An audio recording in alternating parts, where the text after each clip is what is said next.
Pada zaman dahulu, saat musim panas penuh dengan bunga yang mekar, hewan hidup di hutan.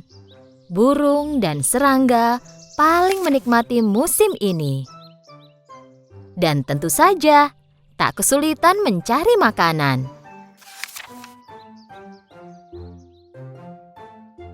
Itu hari biasa bagi belalang pemalas.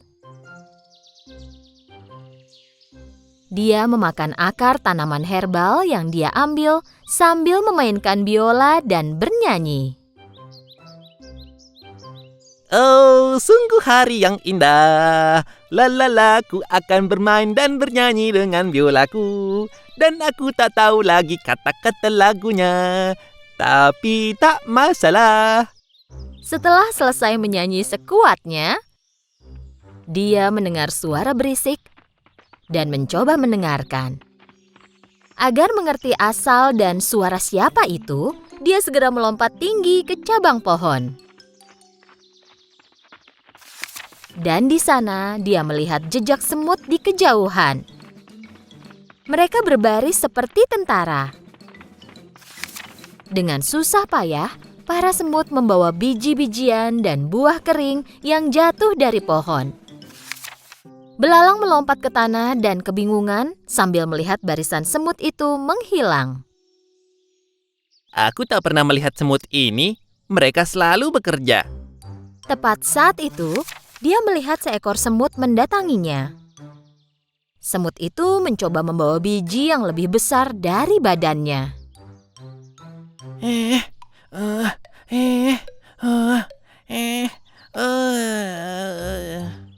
Saat akan melewati belalang, semut itu menjatuhkan biji yang dia bawa. Sebenarnya, dia perlu istirahat. Belalang menatapnya dengan mata hampa. Apa kau pindah ke suatu tempat? Bukan.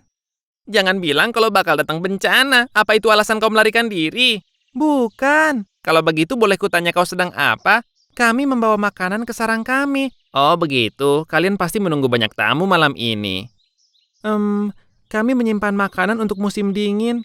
Kau menyimpan makanan untuk musim dingin? Untuk apa? Dan selain itu, kenapa buru-buru? Musim dingin masih lama, bersenang-senanglah, nikmati saja musim panas ini. Jika begitu, apa saranmu untuk menghadapi musim dingin? Aku yakin kita akan bisa mencari cara bersenang-senang, jangan khawatir. Kau hanya memikirkan kesenangan saja, nanti kami makan apa? Aku akan pikirkan saat musim dingin tiba nanti. Sekarang musim panas dan ada banyak yang bisa dimakan. Semut itu sudah muak mendengar omong kosong belalang dan mencoba menggendong biji yang dibawanya. Aku harus mengejar teman-temanku. Apa kau mau bantu taruhkan biji ini di punggungku? Penyanyi dan seniman sepertiku tidak boleh membawa beban berat. Setelah mendengar jawaban belalang, semut menatap belalang dengan heran dan terus mencoba menggendong biji itu. Kurasa aku bisa membantumu sedikit. Belalang mengangkat biji yang besar itu dari tanah dan menaruhnya di punggung semut. Semut berterima kasih dan melanjutkan perjalanannya. Sungguh usaha yang sia-sia. Belalang melanjutkan berbaring di bawah pohon. Setelah makan sesuatu, dia melanjutkan bermain biola. Oh, sungguh hari yang indah. Lalala, aku akan bermain dan bernyanyi dengan biolaku. Dan aku tak tahu lagi kata-katanya. Saat itu, seekor tupai mengeluarkan kepalanya dari pohon. Cukup, cukup. Tolong hentikan. Pergi dan bernyanyilah di tempat lain. Aku mau istirahat di sini. Saat itu juga belalang berhenti bernyanyi. Dia melirik tupai, mengambil biolanya, dan pergi. Mereka tidak tahu cara menghargai seniman di hutan ini. Musim panas berlanjut, dan para semut terus membawa makanan ke sarang mereka. Sementara itu, belalang terus makan, berjalan-jalan, bermain biola, dan bernyanyi. Akhirnya musim dingin tiba. Suatu pagi, saat semut bangun, mereka melihat keluar sarang dan melihat semuanya tertutupi salju. Semua semut kecil mengkhawatirkan hewan lain yang kedinginan, membeku, dan lapar. Di samping itu, karena semua tanaman tertutup salju, belalang belum makan apapun selama berhari-hari. Dia menggigil, tenaganya hilang, dan tidak bisa bermain biola atau bernyanyi. Dengan susah payah, dia mencoba berjalan di atas salju. Tiba-tiba dia berpikir tentang hari-hari musim panas. Hari-hari itu sangat menyenangkan. Di mana-mana ada makanan, perutku kenyang, aku selalu bahagia. Saat itu dia mengingat semut. Dia membawa makanan ke sarangnya sepanjang musim panas. Kemudian dia menyadari kalau dia tidak suka ide ini. Dia mengejek semut selama musim panas. Dia bertanya-tanya apa semut mau membantunya, dan sekarang cuaca terlalu dingin bagi belalang untuk berjalan. Ini bukan saatnya jaga gengsi. Aku harus menemukan sarang semut dan minta bantuannya. Dia berjalan lurus ke sarang semut. Dia berdiri di depan pintu dan berteriak. Apa ada orang di sana? Tolong bantu aku. Siapa itu? Dari dalam sarang dia mendengar keributan. Belalang menjawab dengan sisa tenaganya. Temanku semut, ini aku belalang. Tolong biarkan aku masuk. Setelah mendengar keributan itu, Ratu Semut mendekati semut kecil. Ada apa? Siapa yang butuh bantuan?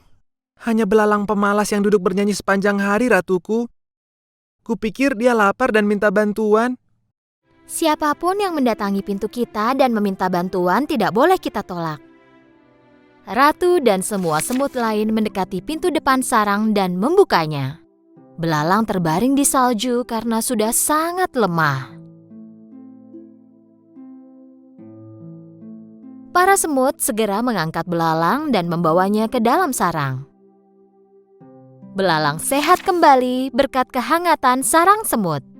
Mereka memberinya air dan makanan. Sekarang dia merasa jauh lebih baik. Belalang berterima kasih kepada ratu dan berjalan ke arah semut kecil. Aku sangat tidak adil kepadamu. Saat kau bekerja sepanjang musim panas, aku duduk dan hanya bernyanyi. Dan sebenarnya kau memperingatkanku, tapi aku tidak menganggap serius. Aku menyesalinya. Ini harusnya jadi pelajaran besar untukmu. Kami juga ingin bersenang-senang sepanjang musim panas, tapi kami harus memikirkan masa depan juga.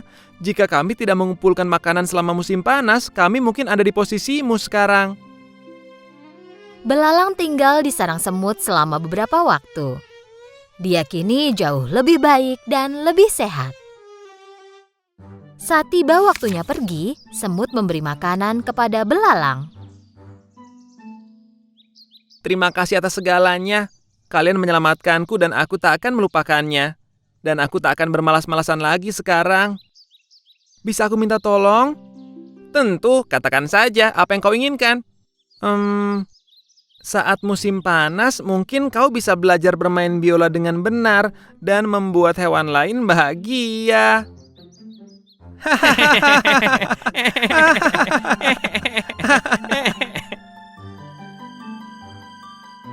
Pada zaman dahulu, hiduplah sepasang kakek dan nenek di pondok kecil dekat hutan. Mereka hidup bahagia dan damai. Sayangnya, mereka tidak mempunyai anak. Pada suatu hari, ketika sang nenek membuat adonan kue di dapur, suaminya datang. Sayang, kau masak apa hari ini? Oh sayang, hari ini aku membuat manusia kue jahe. Sang nenek menguleni adonan dan membentuknya menjadi manusia kue jahe. Setelah memasukkan ke dalam oven, nenek itu duduk dan menunggu manusia kue jahe itu dipanggang. Saat tercium aroma lezat di seluruh dapur, sang nenek mengenakan sarung tangannya dan mengeluarkan kue jahe itu. Sekarang saatnya menghias. Nenek membuat mata dari kismis dan hidung yang lucu menggunakan permen. Lalu dia menggunakan krim untuk membuat rambut dan pakaian. Dan terakhir, nenek menggunakan ceri sebagai hiasan kancing baju. Sambil melihat hasil karyanya, nenek berkata, "Manusia kue jaheku terlihat cantik, tapi rasanya ada yang kurang." Nenek melihat kuenya lagi, dan mulutnya. Aku lupa membuat mulutnya. Nenek menggambar mulut di wajah manusia kue jahe dengan krim. "Oh iya, sekarang kau sudah lengkap manusia kue jaheku." Tiba-tiba terjadi sesuatu yang tidak terduga. Terima kasih. Tapi bagaimana mungkin kau bisa bicara? Manusia kue jahe tiba-tiba berdiri dan mulai berlari. Ya, dan aku bisa berlari juga. Manusia kue jahe melompat dari meja dapur ke kursi, lalu ke tanah dan mulai berlari cepat ke arah pintu dapur, lalu ke taman. Kembali! Sang nenek berteriak. Manusia kue jahe mulai berbicara sambil berlari. Ya, larilah secepat yang kau bisa. Tak ada yang bisa menangkapku, karena aku manusia kue jahe. Sang nenek pergi ke taman dan mulai berlari mengejar manusia kue jahe. Kakek melihat keluar jendela dan melihat istrinya berlari lalu berteriak. Hei, kau mau lari kemana? Sang nenek menjawab suaminya sambil berlari. Manusia kue jaheku melarikan diri. Aku mencoba menangkapnya. Sang kakek kebingungan.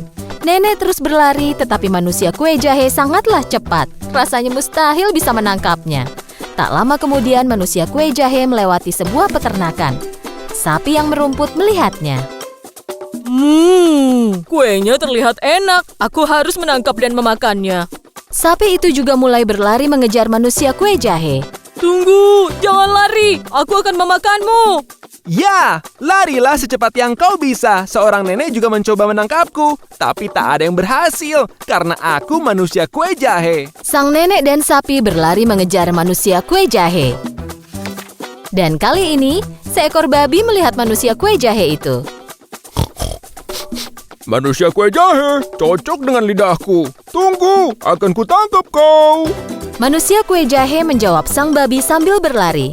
Ya, larilah secepat yang kau bisa. Seorang nenek dan seekor sapi juga mencoba menangkapku. Tapi tak ada yang berhasil karena aku manusia kue jahe. Saat berlari, manusia kue jahe di depan, disusul nenek, sapi, dan babi. Seekor ayam yang sedang mencari makanan melihat manusia kue jahe. Pak. Itu harus jadi makan siangku. Jadi ayam pun ikut mengejar. Larilah sepuasmu, manusia kue jahe. Aku akan menangkapmu. Pak. Ya, larilah secepat yang kau bisa. Seorang nenek, seekor sapi, dan babi tak bisa menangkapku. Tidak juga kau. Tak ada yang bisa, karena aku manusia kue jahe. Manusia kue jahe berlari paling depan disusul oleh nenek, sapi, babi, dan ayam. Mereka semua terus berlari. Tetapi manusia kue jahe semakin jauh di depan yang lain. Manusia kue jahe sangat senang dan bangga akan dirinya sendiri. Aku adalah manusia kue jahe tercepat dan terpintar di dunia. Iya, itulah aku. Tidak ada yang dapat menangkapku karena aku manusia kue jahe. Saat ia memandang jauh ke depan, manusia kue jahe melihat bahwa dia menuju ke sebuah sungai. Dan dia berhenti, karena dia tahu bahwa air bisa membuatnya hancur. Oh, tidak. Sekarang bagaimana? Nenek, sapi, babi, dan ayam semakin dekat sekarang. Tepat saat itu, seekor rubah licik muncul dari balik pohon. Aku bisa berenang. Jika kau mau, aku bisa membantumu. Manusia kue jahe berpikir. Bagaimana jika kau nanti memakanku? Kau tak perlu khawatir. Aku tak ingin memakanmu. Aku hanya ingin membantumu menyeberang. Manusia kue jahe percaya kepada rubah licik itu dan melompat ke atas ekornya, lalu berpegangan sekuat mungkin. Rubah melompat ke sungai dan mulai berenang. Sementara itu, nenek, sapi, babi, dan ayam tiba di tepi sungai dan melihat manusia kue jahe menyeberangi sungai di atas punggung seekor rubah. Mereka melihatnya pergi dengan tak berdaya, karena tahu bahwa mereka tak bisa menangkapnya lagi. Sungai mulai bertambah dalam dan airnya mulai naik. Hei, rubah, naikkan ekormu. Aku hampir saja basah. Naiklah ke atas punggungku, lebih aman di sana. Manusia kue jahe melompat ke punggung rubah. Mereka berenang, tetapi air sungai bertambah dalam. Punggung rubah mulai tenggelam di dalam air. Aku takut kau akan basah. Kenapa tak lompat ke atas kepalaku? Di sana lebih tinggi. Manusia kue jahe naik ke kepala Rubah. Rubah melanjutkan rencana dan membenamkan kepalanya ke dalam air. Airnya naik semakin tinggi. Kenapa kau tak naik ke atas hidungku? Di sana lebih tinggi. Manusia kue jahe naik ke atas hidung Rubah. Tepat saat mereka akan mendekati tepi sungai, Rubah menggoyangkan hidungnya dan melempar manusia kue jahe ke udara, lalu membuka mulutnya. Manusia kue jahe akan jatuh ke dalam mulut Rubah dan Rubah akan memakannya. Tapi gagal. Saat manusia kue jahe di udara, seekor burung gagak terbang di atas mereka, menangkap manusia kue jahe dengan paruhnya. Rubah hanya berdiri melihat hal itu dengan mulut terbuka. Manusia kue jahe menunggu sang gagak terbang lebih jauh, lalu bertanya, Apa burung gagak memakan kue? Saat burung gagak membuka paruhnya untuk menjawab, manusia kue jahe jatuh dan mulai berlari secepat mungkin. Ya, larilah secepat yang kau bisa. Seorang nenek, seekor sapi, babi, ayam, rubah, dan burung gagak juga mencoba menangkapku. Tapi tak ada yang berhasil karena aku manusia kue jahe. Manusia kue jahe terus berlari dan tidak berhenti. Jika kau melihat manusia kue jahe melewatimu sambil berlari, jangan coba untuk menangkapnya. Karena dia adalah manusia kue jahe dan tak seorang pun yang berani menangkapnya.